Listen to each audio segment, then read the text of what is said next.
So hi everybody and welcome Rae Rutter. How are you doing? Hi, Frank. I'm good. Thanks for Good. having me. Good, good. Well, thank you for chatting. One of the things that I wanted to talk to you about today, with the transition of TMA, is to go back and share some memories of Tem. I do want to pay tribute to him in some of the articles. Stephen Forrest has sent us an article that he put together, and it just feels fitting in this part three, maybe if we want to call it that, to celebrate Tem. So tell us how you met him and how you came to take over the magazine. All right. Well, so a funny story of how I came to TMA. I had just finished Maurice Fernandez's complete course in evolutionary astrology. And, being local to the Sacramento, Grass Valley, Nevada City area, which is where Mountain Astrologer has been since mid 90s. My mom actually went down to an NCGR meeting in Sacramento, and Tem was there, and she was like, "Hey, my daughter just finished this thing. She'd be really interested." And he's like, "Yeah, like tell her to give me a call. Like tell her to send me a note." At that time, I was working on like the board of OPA, and I somehow had it in my mind that it wasn't going to be a paid position, and so I never reached out because I was like, I can't like bring on another like volunteer thing. I've got to like get some other things in the fire to support me. And then it had to have been that fall. So that was like May of 2017. And then by about like, I think it was like October, November of 2017, I was looking for jobs. And I actually had one of those moments where I'm like, all right, we're going to like set up a little ritual space. We're going to like, tell me what needs to come next kind of thing. And I like close my eyes and I open Indeed, which Indeed.com, if other people aren't familiar with it, it often has a lot of job postings. But so I open it up, and the very first job posting said, circulation manager and customer relations or customer service. And I open it and I'm reading through it, and I'm like, oh, this looks really good. And then down at the bottom, it says TMA. And I'm like, wait, like TMA, TMA? I was like, no, like this can't be like TMA job offering on Indeed. And sure enough, I applied for the job and I got a call from Tem, and he was like, we've got some illness, staff illness going on. And so my schedule's been a little tight. And this was when his wife, Kate, was, really sick. Um, and I came in, I think it was like 4 days after Christmas in 2017. And yeah, interviewed with him. I remember like bringing my astrological chart as part of the interview process and be like, here, if you want to see this too. And did he have a look? He did. And it's actually one of those things I always appreciated. I remember Mary Plum, who's been with the magazine forever, always talked about how Tem would tell her how much she loved how her chart and the TMA chart aligned. And so, I know all of us as, active astrologers, like we use this tool in so many different ways. And I really loved that aspect of Tim of like he really did like utilize it in his kind of like day-to-day business operations and how it inspired and informed him. Um, I'm always amazed when people don't. It's like yeah, when people send out an email at the worst possible time astrologically, and I think, why have you done that? What are you learning? Or are you not looking at the ephemeris or the, solar fire, whatever, while you're doing that? It always strikes me as very strange. So, what's your what are your feelings about Tim some years on now? He's been gone since 2019. What do you remember about his spirit, his energy? again, Tim was such a special man, and that journey of coming onto the magazine. So obviously, I got the job. I started on January 23rd, 2018, and one of the things that I found out later that I thought was really fascinating is so the trademark for the Mountain Astrologer was instilled on January 23rd, 2018. So it like became a trademark on the day I started. And it was funny, even in the process of, us looking at potentialities of buying the magazine, first you, and then, Tim being like, hey, this isn't an option. I remember like talking to Opa and, we're like, hey, this is a possibility. And he, was saying, what are the things that we could like look to for the future of TMA? And again, his like gentleness and his patience and all of our staff will like say that about him. Like one of my favorite things that I always tried to like bring up in interviews is anytime someone would interview Tim for the magazine, he would always say like this isn't just about me. I have a whole team that supports this process and I always want to make sure that the light gets shined on them as well. Yeah. He was Uh, very much like that. I remember trying to persuade him to be nominated for an award. And he says, well, they don't allow multiple people like, TMA rather than just me. And it took a bit of convincing because I said, this is when you can get up there and thank everyone, but they may not give the award to a magazine rather than an individual. And I'm so delighted that I know he was too ill to attend, but I'm so delighted that he got nominated and won the Regulus Award. It was just fantastic. And I felt, yes, even though I ended up being nominated in the same category, I was like, oh, okay, that's funny.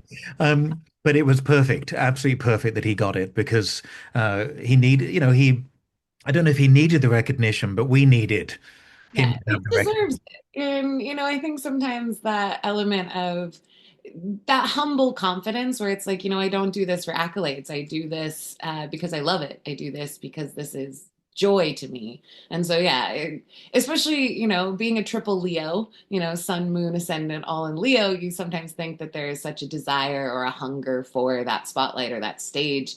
And that's where I feel like he really embodied a very evolved form of Leo, of the like, the idea of play, the idea of celebration is that we all play together, that it isn't about just one person center stage.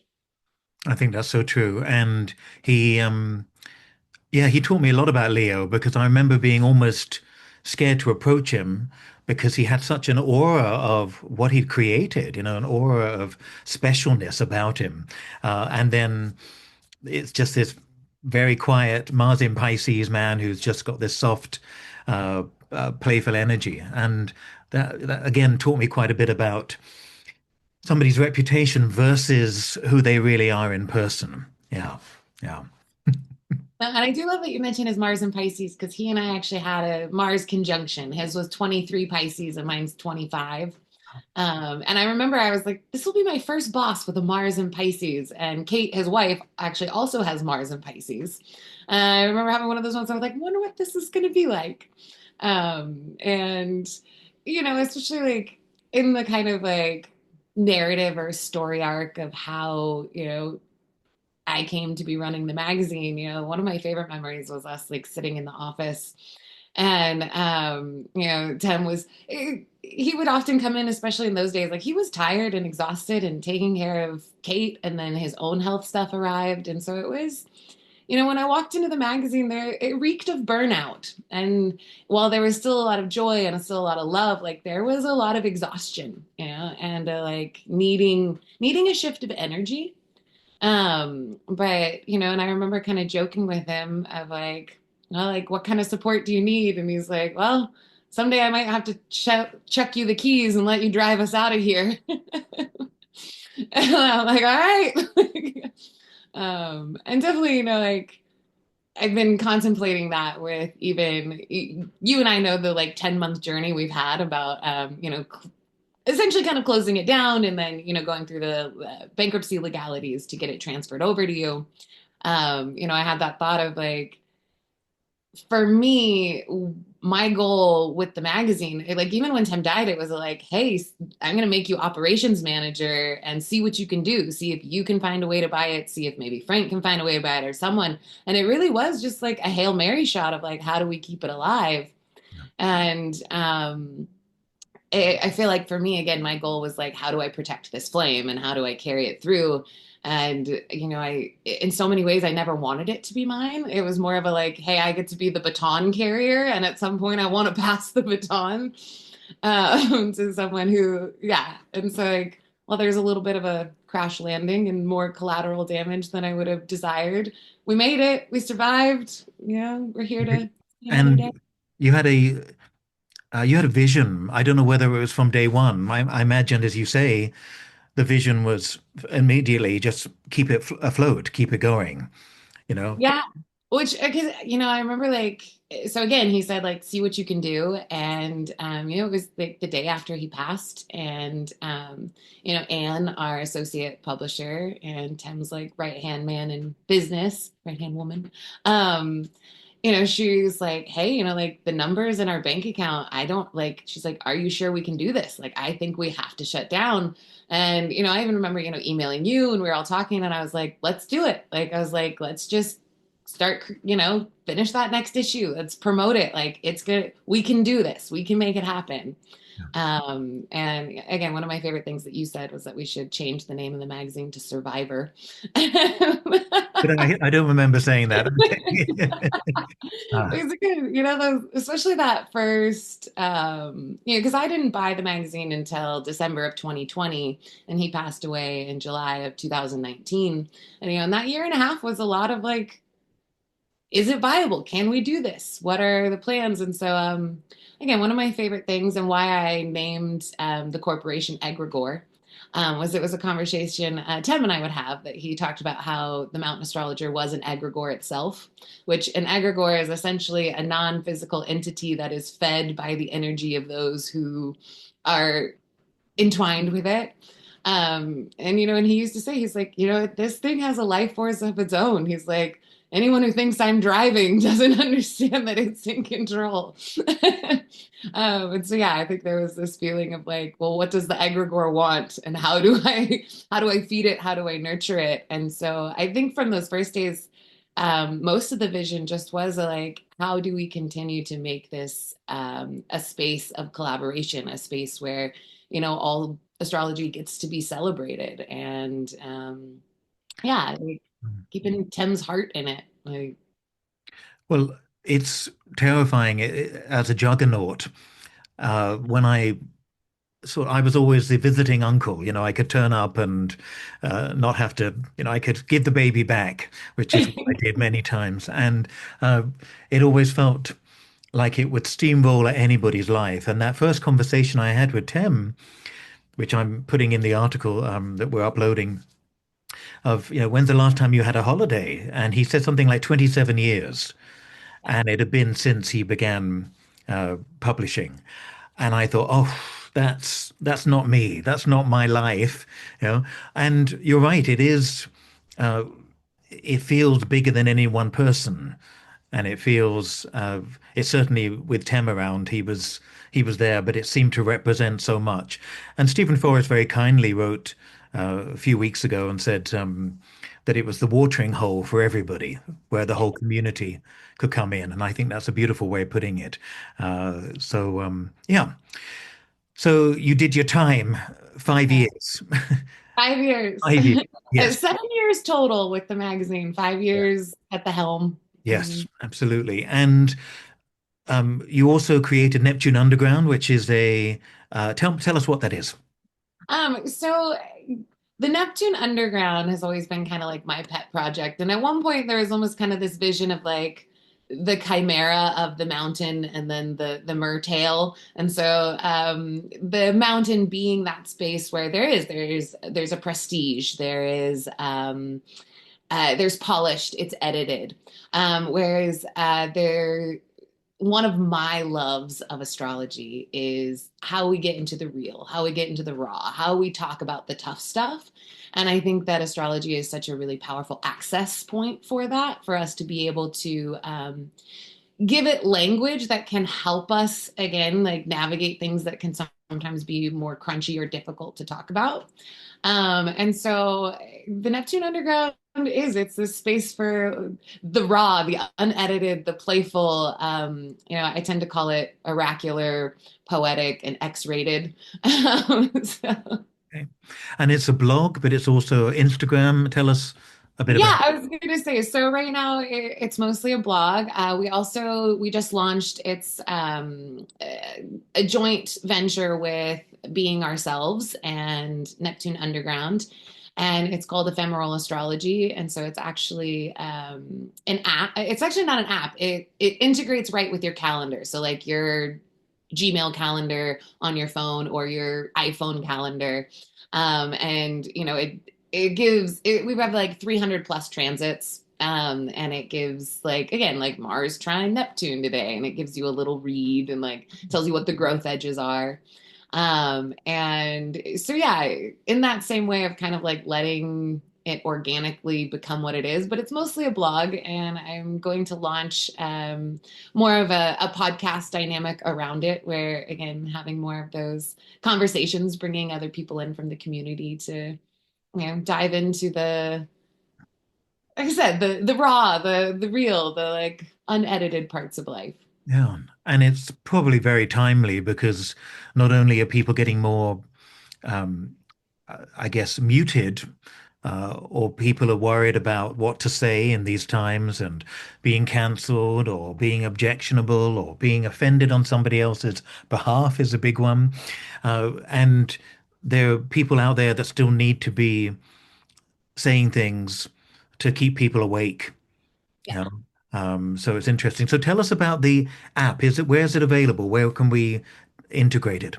Yeah, so if you go to the neptuneunderground.com, it's for purchase. And then, like I said, you get an email where it's a download file, and then it syncs right with your calendar.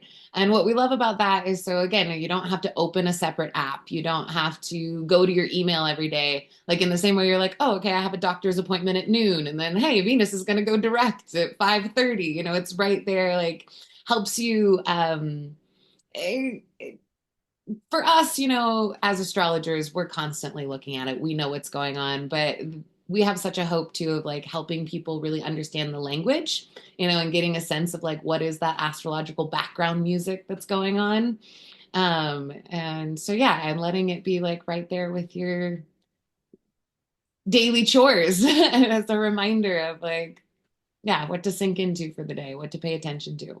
Oh, well, I'm going to look. I didn't know you were doing that, so I'm very excited about that. I'm going to download that. Thank you. Yeah. And thank you for your 7 years as well. I hope you'll come in and do other bits and when you feel ready and when you've got time. But thank you for steering the ship. And as you say, it's bigger than any one of us. So and print media is the most challenging. Not only that, but mailing costs and just the enormity of that because we live in a online world uh, Yeah. where everything needs to be free, and the old-fashioned ways of posting and printing, anything we can do to keep a little bit of that going is going to be helpful. So, It is. But yeah. yeah, it was such a wild journey too of like, paper costs going up and talking to our printers and being like, well, this would be our preferred paper, but if you have this, like put substitute it in. And it was again a really interesting journey to learn about all the different facets of it. And it definitely is a changing industry and one that is struggling. Yeah. Yeah, and I think people only really recognize that when it disappears. And then why didn't somebody tell us? That's what you get sometimes, where it's gone. And in England a few years ago, we had a horoscope, a bit like Dell horoscope, but it was the English version, and Prediction magazine, which had been going on for decades, I think probably about 90 years, maybe more, and they both capsized the same month. And I don't know whether they knew about each other's because there could have been a merger, there could have been something, but they both went off the shelves and they were on the shelves of stores. So it was such a gift, and then it's gone, and all of a sudden we're wondering why and how and what could we have done. So I just want to thank you for all that energy and for sharing some stories about Tim today as well. Really appreciate that, and it's lovely catching up with you, Ray. Yeah, always. Thank you. Thank you.